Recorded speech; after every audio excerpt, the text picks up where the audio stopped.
Hello friends, இன்றைக்கி தம்பிக்கு மொட்டை அடிக்க போனோம். மலை மாதேஸ்வரன் கோவில். அந்த வீடியோ தான் இன்றைக்கி ஃபுல்லாக பார்க்க போகிறோம். இங்கே அந்தியூர்லேருந்து கிளம்பும்போது மார்னிங் ஒரு 7:00 இருக்கும். எல்லாம் கிளம்பிட்டோம். அதுக்கப்புறம் அடிவாரம் போய் சேர்றதுக்கு 9:00 ஆச்சு. ரொம்ப மெதுவாக தான் போனோம். எனக்கு, அம்மாவுக்கு, தம்பிக்கு எல்லாருக்குமே வாமிட் வர மாதிரி இருக்கும். ட்ராவல் ஒத்துக்காது. இது வரைக்கும் நல்லா தான் போயிட்டுருந்தது, எந்த பிரச்சனையும் இல்லாமல்.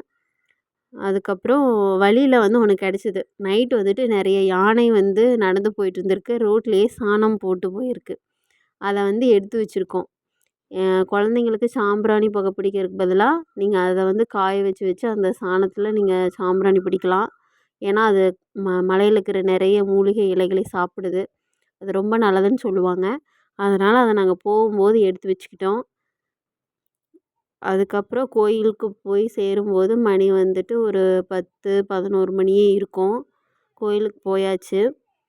போனதும் நாங்கள் சாப்பிட ஆரம்பிச்சிட்டோம். வெறும் வயிற்றுல போனோம், நல்லா சாப்பிட்டோம். எங்கள் வீட்டுக்காரரும் வியாஸும் கிளம்பிட்டாங்க. மொட்டை அடிக்க போயிட்டு வந்துட்டாங்க. வந்ததும் நந்தி கும்பிட்டாச்சு. அதுக்கப்புறம் கோவில் யானை அவங்கக்கிட்ட போய் பார்த்தாச்சு. அவர் பிஸியாக இருந்தார், ஆசீர்வாதம் கொடுக்கல. அவர் டிஃபன் டைம் அவருக்கு, அதனால் அவங்க சாப்பிட்ருந்தாங்க. வியாஸும் போய் அதை பார்த்துட்டு வந்துட்டார். நெக்ஸ்ட்டு உள்ளே ரொம்ப கூட்டமாக இருந்தது. உள்ளே போயிட்டு வெளியே வரக்கு 1:30 மணி நேரம் ஆச்சு. தம்பி அழுக ஆரம்பிச்சிட்டான். கொஞ்சம் கஷ்டமாக தான் இருந்தது உள்ளே போயிட்டு வெளியே வர வரைக்கும். தம்பிக்கு தேர் சுற்றுறதா வேண்டியிருந்தோம். அதனால் நான் அதுக்கும் போயிட்டு ஒரு டோக்கன் வாங்கிட்டு வந்தாச்சு. எனக்கு அந்த தண்டை மாதிரி ஒன்று கொடுத்துருந்தாங்க. அதுக்கப்புறம் போய் ஃபுல்லாக தேர் சுற்றிட்டு வந்தாச்சு. அதுக்கப்புறம் விளக்கு போட்டு சாமி கும்பிட்டாச்சு.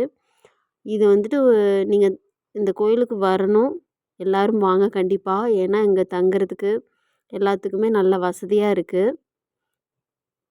அதுக்கப்புறம் நீங்கள் ரிட்டன் வரும்போது மழை வந்துடுச்சு.